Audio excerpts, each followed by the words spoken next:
고 이건희 삼성 회장은 불자가 아니지만 불교계가 추진하는 사업에 후원을 아끼지 않았습니다. 특히 디지털 대장경 시대를 여는 데 큰 역할을 했다는 평가입니다. 조계사에서 조계종 법계위원회 주최로 종사와 명덕 법계 풍서식이 봉행됐습니다. 고려말 고승 나홍왕사의 기념관이 탄신지인 경북 영덕 창수면에 세워졌습니다. 왕사를 추모하는 탄신 700쪽이 달해제는 장육사에서 봉행됐습니다.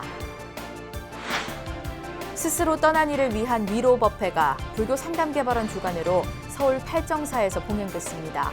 안타까운 선택으로 세상을 먼저 떠난 이들의 극락광생을 빌면서 남겨진 가족과 지인들도 위로하는 자리였습니다. 지난해 초연한 뮤지컬 삼국유사가 다음 달 서울에서 관객들을 만납니다. 보각국사 일현 스님의 삼국유사를 소재로 우리 전통 문화와 불교 문화를 어울러 아름다운 춤과 노래로 표현해 공연계의 주목을 받고 있습니다. 여러분 안녕하십니까? 10월 30일 금요일 BBS 뉴스입니다.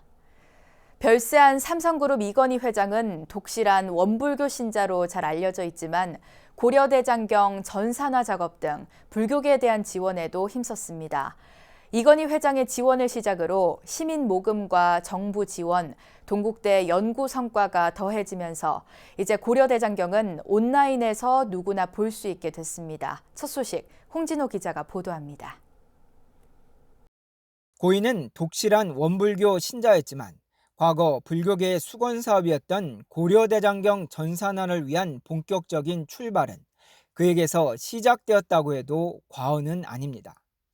고려대장경 전산화를 최초로 시작한 루이스 랭카스터 교수는 재작년 방한 인터뷰에서 삼성 이건희 회장에 대한 고마움을 밝히기도 했습니다. 고려 건국 1100주년을 맞아 방한한 당시 87살의 노 교수는 삼성으로부터 지원받은 기술자가 몇 명인지까지도 또렷이 기억했습니다. Before, Mr. Lee at Samsung was the one who finally gave us the support to make that project work. And we had 35 typists and 6 technicians for a year.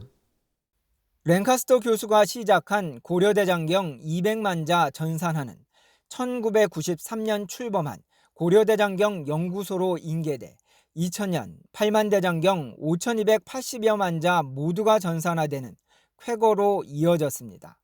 이런 성과 뒤에는 1996년 이건희 회장이 고려대장경 연구소에 5억 원을 기부하고 전폭적인 삼성전자의 기술 지원이 물꼬가 됐습니다.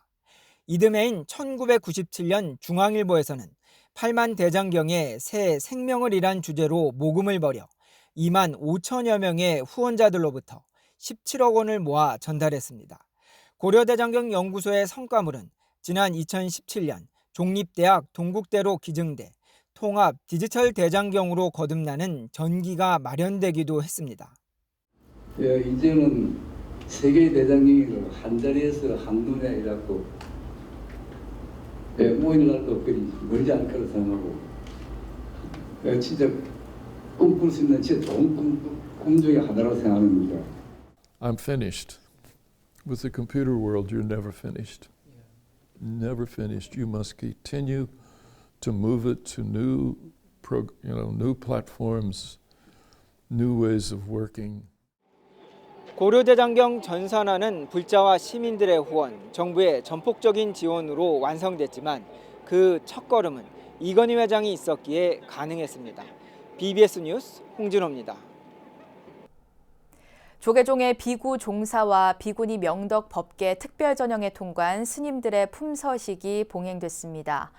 조계종 법계위원회는 어제 조계사 대웅전 앞마당에서 종사 46명, 명덕 29명 스님들에 대한 법계 품서식을 진행했습니다. 종정예하 진제법원대종사는 법계위원장 무관 스님이 대독한 법어에서 출가할 때의 초심인 일평생 부처님을 공경 예배하고 찬탄하며 수행하는 구도의 삶을 살겠다는 서원을 다시 새겨서 지늘게 뛰어들듯 대중과 함께하며 광도 중생으로 회양하길 바란다고 강조했습니다. 총무원장 원행 스님은 총무부장 금곡 스님이 대신 말한 치사를 통해 종단은 여러분의 수행과 교화 활동에 불편함이 없도록 관심과 지원을 아끼지 않을 것이라고 밝혔습니다. 법계위원회는 이어 2급 승가고시 합격한 비구 71명, 비구니 49명 스님들에게 각각 대덕과 해덕의 법계를 품서했습니다.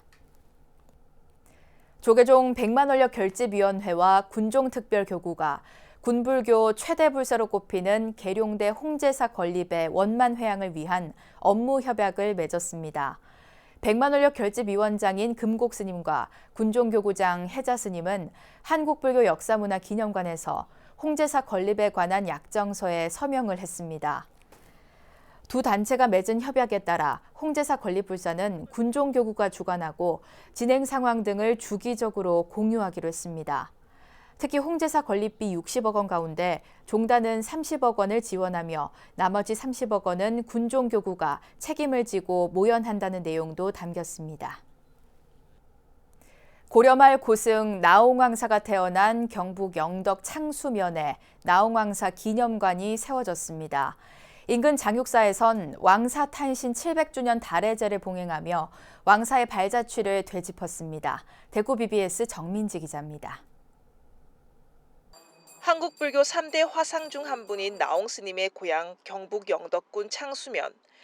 고려말 왕사였던 스님의 업적을 조명하고 불교 콘텐츠로 재탄생시키는 선양 사업이 10여 년 만에 회양했습니다.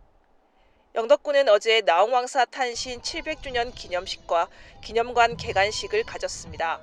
나홍 왕사 기념사업회 초대 회장을 지낸 불국사 회주 성타 스님과 주지 종우 스님을 비롯해 무비 스님, 청우 스님, 혜성 스님 등 지역 출신의 스님들과 사부 대중이 함께했습니다. 탄신 700주년을 기념하여 건립된 나홍왕사 기념관은 나홍왕사의 업적과 삶, 그 사상의 정수들을 다시 새겨볼 수 있는 훌륭한 공간입니다. 나홍 왕사가 창건한 장육사 인근에 조성된 기념관은 2011년부터 시작된 경북도 3대 문화권 사업의 하나로 추진됐습니다. 마지막 사업인 기념관은 불국사 주지 종우 스님의 친필을 새긴 현판을 제막하며 준공을 알렸습니다. 기념관 1층은 나홍 스님의 생애와 업적, 사상 등을 녹여낸 전시 공간과 자연음식 체험관이, 2층은 무비 스님이 기증한 도서로 꾸며진 북카페와 전통 공예 체험관 등으로 구성됐습니다. 2011년부터 351억 원의 사업비를 들여 나홍왕사 선수행길, 테마가도, 백사문화체험지구, 인문 힐링센터, 여명 등 3대 문화권 사업으로 나홍왕사 성역가 사업을 차근차근 추진하였고 오늘 나홍왕사 기념관 개관으로 대단원의 마무리를 하게 되었습니다. 기념식에 앞서 장육사는 나홍 왕사 탄신 700주년 달해제를 봉행하며 스님을 기렸습니다. 우리 스님들은 나홍 큰 스님을 다 존재를 알고 있었고 또 존경하는 마음을 갖고 있었지만 일반 국민들은 잘 모르고 있었던 것 같아요. 이렇게 정부에서 지원도 해주고 불자들의 관심도 높고 하니까 앞으로 더 열심히 해서 또 장육사를 더 발전시켜야 되겠다는 그런 다짐을 하게 됩니다. 장육사는 나홍 왕사 기념 사업의 중심 사찰로 나홍 스님의 진영을 모시고 있으며 매년 탄신과 열반 달해제를 봉행하고 있습니다. 10여 년간의 나홍 왕사 선양 사업이 마무리되면서 장육사와 영덕군은 새로운 불교 순례 성지가 될 것으로 보입니다. 경북 영덕에서 BBS 뉴스 정민지입니다. 세상을 먼저 떠난 이들의 극락광생을 빌고 남겨진 가족, 지인들을 위로하는 법회가 열렸습니다. 불교 상담개발원과 서울시 자살예방센터가 함께 올해로 6회째 스스로 떠난 이를 위한 위로 법회를 봉행하고 있는데요. 서울 성북구 팔정사에서 열린 위로 법회 현장에 박세라 기자가 다녀왔습니다. 청명한 가을 하늘 아래 서울 성북구 팔정사에 하나둘 사람들이 모여듭니다. 불교상담개발원과 서울시 자살예방센터가 함께 봉행한 스스로 떠난 이를 위한 위로법회. 올해로 6회째를 맞은 위로법회는 부처님께 예를 갖추는 의식으로 시작됐습니다.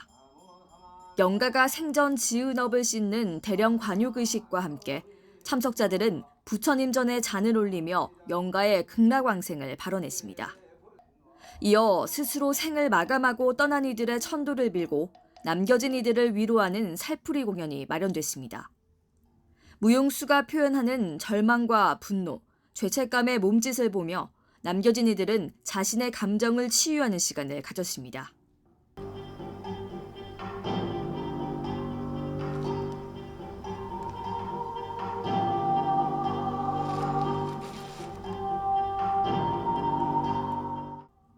유가족들은 다 함께 끈을 잡고 무용수가 이끄는 대로 경내에 동그랗게 모여 서로 눈을 마주하고 아픔을 나누며 위로했습니다.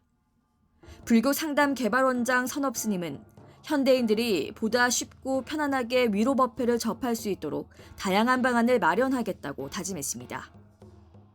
각종 다양한 이제 전통 문화를 기반으로 해서 앞으로는 더 현대인들에게 이해가 될 수 있는 그런 프로그램으로 앞으로 계속 진행을 할 거고요. 그분들의 눈높이에 맞춰서 좀 더 많은 다양한 준비를 앞으로 하도록 할 예정입니다. 서울 성북구 팔정사에서 봉행된 위로 법회는 사랑하는 가족을 먼저 떠나보낸 이들의 마음 치유를 돕고 우리 사회 생명 존중의 가치를 다시 한번 일깨우는 자리가 됐습니다. BBS 뉴스 박세라입니다. 이련 스님의 역사서 삼국유사를 소재로 한 창작 뮤지컬 삼국유사가 지난해 첫 공연을 가진 데 이어 다음 달에는 서울에서 첫 선을 보입니다. 한국의 전통 문화와 불교 문화를 아름다운 춤과 노래로 표현한 뮤지컬 삼국유사. 어떤 작품인지 전경윤 기자가 보도합니다. 공연을 앞둔 젊은 뮤지컬 배우들이 춤과 노래, 연기 연습에 한창입니다. 동작 하나하나, 대사 한 줄 한 줄까지 마치 실전처럼 연습에 몰두하는 배우들의 모습에서 뜨거운 열정이 엿보입니다. 고려시대 이련 스님이 펴낸 최고의 역사서 삼국유사를 소재로 한 창작 뮤지컬 삼국유사가 지난해 경북 군위에서 첫 공연을 한 뒤 1년여 만에 다시 무대에 올려집니다. 뮤지컬 전문 배우들이 만들어내는 웅장한 무대와 생생한 현장감을 갖춘 라이브 연주를 통해 정통 뮤지컬의 진수를 선사하겠다는 게 제작진의 각오입니다. 이 작품은 우리 민족의 시조 단군과 고구려를 건국한 주몽, 신라 선화공주와 백제무왕의 사랑 이야기 등을 뮤지컬로 구성해 남녀노소 모두가 쉽게 공감하고 즐길 수 있도록 했습니다. 어떻게 보면 이련 스님께서 삼국유사를 집필하실 때 그때 고려의 땅을 유령하셨던 그런 시선이나 그리고 어떤 마음, 생각들 어떤 마음을 가지셨을까 하는 그런 상상도 많이 해봤고 또 역사책이나 뭐 이련 스님에 대한 것 그리고 삼국유사 뭐 이런 여러 가지 역사서를 조금 많이 봤던 것 같아요. 뮤지컬 삼국유사는 자칫 딱딱할 수 있는 역사책을 소재로 했지만 삼국유사 속의 아름다운 말과 상상력을 전통과 현대를 아우르는 음악을 바탕으로 배우들의 역동적인 춤과 노래로 표현했습니다. 삼국유사의 저자인 이련 스님이 몽골의 잦은 침략으로 힘들어했던 고려 백성들에게 책을 통해 희망을 전했듯이 뮤지컬 삼국유사 제작진들도 코로나19로 지친 시민들에게 치유와 위로의 메시지를 전해주겠다는 포부를 밝혔습니다. 삼국유사 하면 다들 고리타분을 할 수 있고 역사 다큐를 생각하는데 절대로 그런 게 아니고요. 불자든 불자 아니든 남녀노소 할 것 없이 누구나 다 와서 볼 수 있는 젊은 층도 와서 볼 수 있는 아주 다양한 장르의 음악으로 작품을 만들었습니다. 뮤지컬 삼국유사는 11월 7일 오후 3시 서울 송파구 올림픽공원 내 우리금융 아트홀에서 비대면으로 공연됩니다. 창작 뮤지컬 삼국유사가 한국의 전통문화와 불교 문화를 보다 쉽고 재미있게 전해 코로나19로 침체된 문화예술계에 새로운 활력을 불어넣을 수 있을지 관심이 모아지고 있습니다. BBS 뉴스 정경윤입니다. 이련 스님의 삼국유사를 소재로 한 창작 뮤지컬 삼국유사의 두 주연 배우가 BBS 불교방송 박경수의 아침 저널에 출연해 이번 작품의 특징과 메시지를 전했습니다. 뮤지컬 삼국유사에서 이련 스님 역을 맡은 배우 최인형 씨와 선화공주와 웅녀 역을 맡은 배우 랑현은 어제 BBS 불교방송 스튜디오를 직접 찾아 공연 준비 상황을 전하고 음악도 소개했습니다. 두 배우는 코로나19로 연습하는 과정에서도 힘든 점이 많았지만 우리의 소중한 역사와 문화를 관객들에게 제대로 전하겠다는 마음으로 준비에 최선을 다했다고 강조했습니다. 사찰 음식은 한국 불교의 문화유산을 넘어 이제는 세계인들이 선호하는 한류 문화로 대접받고 있는데요. 사찰 음식의 명가, 진관사 공양 음식 문화의 정신적 가치 등을 조명하는 학술 세미나가 열려 관심을 모았습니다. 정영석 기자가 전합니다. 한류 문화를 주도할 하나의 브랜드로 자리를 잡은 사찰 음식의 명가 진관사. 세계적인 셰프들도 소문을 듣고 찾아온다는 서울의 천년 고찰로 조계종이 선정한 사찰 음식 특화 사찰이기도 합니다. 이곳 진관사만의 사찰 음식 문화를 살펴보고 무형문화재적 가치를 모색하는 자리가 마련됐습니다. 올해로 세 번째 맞은 사찰 음식 학술 세미나의 주제는 진관사 공양 음식 문화. 53년 전 출가 전부터 사찰 음식을 연구해온 주지 개호 스님이 직접 발표를 맡아 부처님 전에 공양하는 그릇인 마지와 스님들의 바루를 의례적 관점에서 살펴봤습니다. 그래서 저희들은 사실은 수육제 의례 음식에서 이 음식이 계속 발전돼 가지고 대중고향 음식, 그다음에 바루 고향 음식, 큰 제 수육제에 모든 사람들이 함께 공양할 수 있는 음식을 만들고 있습니다. 베풀과 나눔의 공양이라는 것을 말씀드리고 싶습니다. 진관사는 조선시대엔 왕실 제사에 쓰는 두부를 만들어 공급하는 조포사였습니다. 또 특별한 날이면 두부 음식을 넉넉히 마련해 사람들에게 나눠주기도 했고 두부 장아찌 등 다양한 음식으로도 발전시켜 왔습니다. 세미나에선 청정한 수행자의 음식으로만 여겼던 사찰 음식이 대중과 함께하는 나눔 음식으로 외연을 넓혀온 점도 주목을 받았습니다. 이렇게 정말 청정하고 지극한 사찰 음식과 단아한 서울 음식이 만나서 일반 대중을 향해서 이제 활짝 문을 열어서 이런 사찰 음식으로서의 불교의 사회적 역할을 이제 묵묵히 지속적으로 해오고 있지 않나 하는 생각을 해보게 됩니다.